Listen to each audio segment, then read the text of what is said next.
नमस्कार दोस्तों, स्वागत करता हूं मैं आपका मेरे इस नए वीडियो में।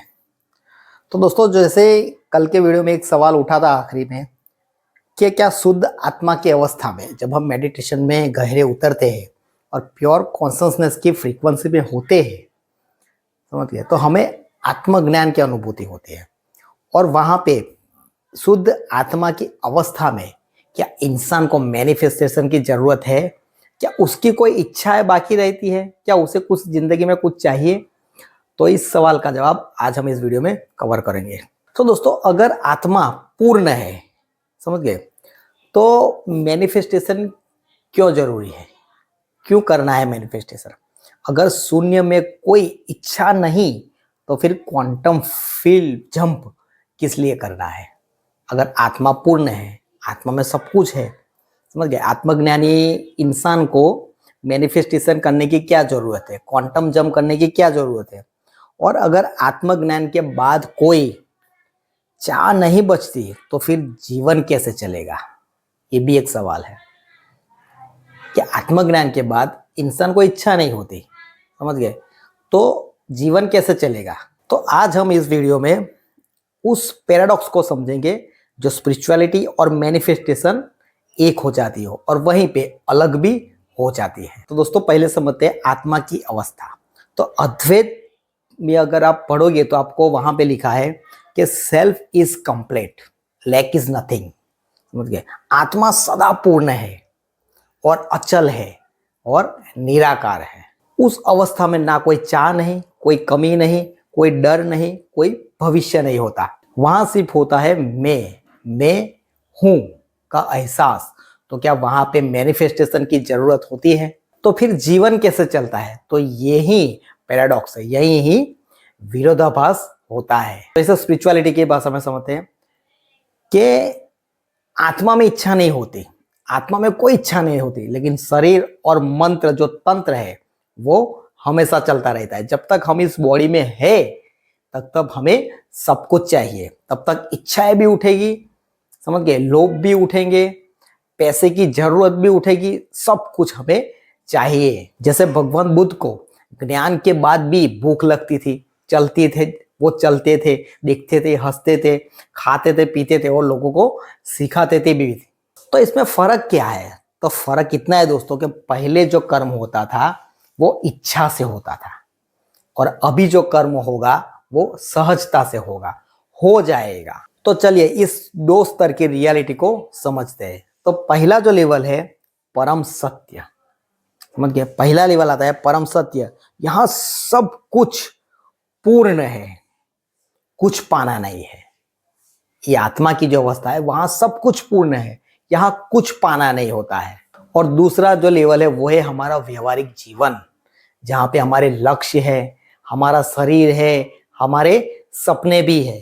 एनलाइनमेंट का मतलब होता है जीवन, व्यवहारिक जीवन को खत्म करना नहीं है, सिर्फ अटैचमेंट। हमें हर चीज से जो अटैचमेंट है वो अटैचमेंट हमारा खत्म हो जाता है, यही एनलाइनमेंट होता है। तो दोस्तों, क्वांटम जंप यहाँ कहाँ फिट होगा?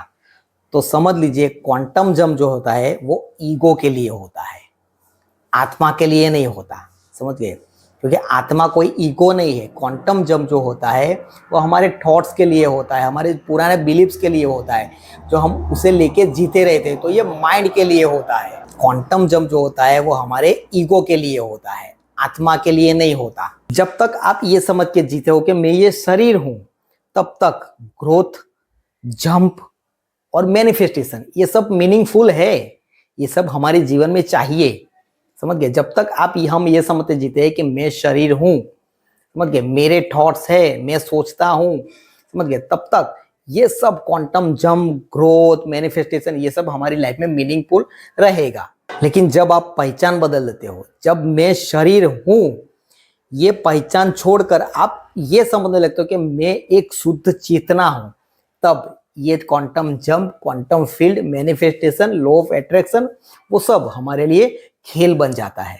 तब आप कुछ क्रिएट तो करते हो लेकिन मजबूत पकड़ के साथ नहीं, उसे पकड़ के नहीं बैठे रहते। समझो, आत्मा में कोई चाह नहीं, लेकिन जो चेतना है वो क्रिएटिव है, क्योंकि क्रिएटिविटी तो उसकी प्रकृति है, चेतना की प्रकृति है। जैसे सूर्य को चमकने के लिए इच्छा नहीं करनी पड़ती, समझ गए, बारिश बादल को बरसने के लिए इच्छा नहीं करनी पड़ती। ये सब प्रकृति में जो काम अपने आप हो जाते हैं, सहजता से हो जाते हैं।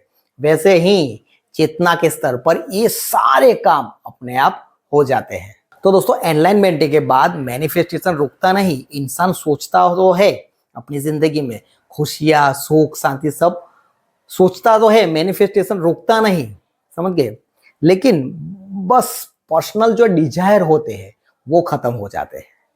जो पर्सनल डिजायर होते हैं वो सारे खत्म हो जाते हैं। अब आप जिएंगे तो लोगों के लिए जिएंगे, लोगों के लिए कुछ भला करूंगा, ठीक है। आपके कर्म ऐसे होंगे जो लोगों को अच्छा कर सके, लोगों को अच्छा सिखा करे, लोगों की जिंदगी में वैल्यू ला सके, ऐसे आपके कर्म हो जाते हैं। क्योंकि जिंदगी में जब तक हम कुछ ढूंढ रहे हैं तो मैनिफेस्टेशन की जरूरत है, लेकिन जब हम पा लेते हैं, समझ गए, तो मैनिफेस्टेशन स्वाभाविक हो जाता है। तो दोस्तों, इस सारी सीरीज में समझने वाली बात यह है कि क्वांटम जंप ये नहीं है कि आप अमीर बन जाए, समझ गए। क्वांटम जंप का असली मतलब ये है कि आप चाहने वाले से साक्षी बन जाए, समझ गए। मेरा मिशन यही है कि आप क्वांटम जंप इसीलिए नहीं करना है कि आप करोड़पति बन जाए, आपके सारे डिजायर पूरे हो जाए, समझ गए।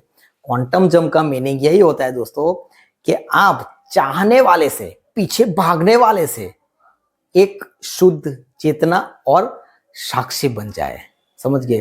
क्योंकि ये बनने के बाद जो जिंदगी में मजा है, सब चीजें अपने आप होती है, सहजता से होती है, समझ गए। आप चाहने वाले नहीं रहते, आप चाहने वाले नहीं रहते, वहां पे आप एक साक्षी बन जाते हो, समझ गए। आप सब कुछ पा लेते हो, समझ गए। तो क्वांटम जंप का रियल मतलब यही है कि आप अपनी आइडेंटिटी चेंज करें, लेकिन स्पिरिचुअलिटी में, सबसे पहले स्पिरिचुअलिटी में आप अपने आप को पहचाने, समझ गए, कि आप कौन है। आप प्योर कॉन्शियसनेस है और उसी फ्रीक्वेंसी पर आप अपनी आइडेंटिटी चेंज करें, समझ गए। तो दोस्तों, आज के वीडियो में बस इतना ही। उम्मीद करता हूं कि आज के वीडियो पसंद आया हो, तो उसे लाइक कीजिए, चैनल सब्सक्राइब कीजिए। मैं मिलता हूं आपको अगले वीडियो में, तब तक के लिए टेक केयर एंड धन्यवाद।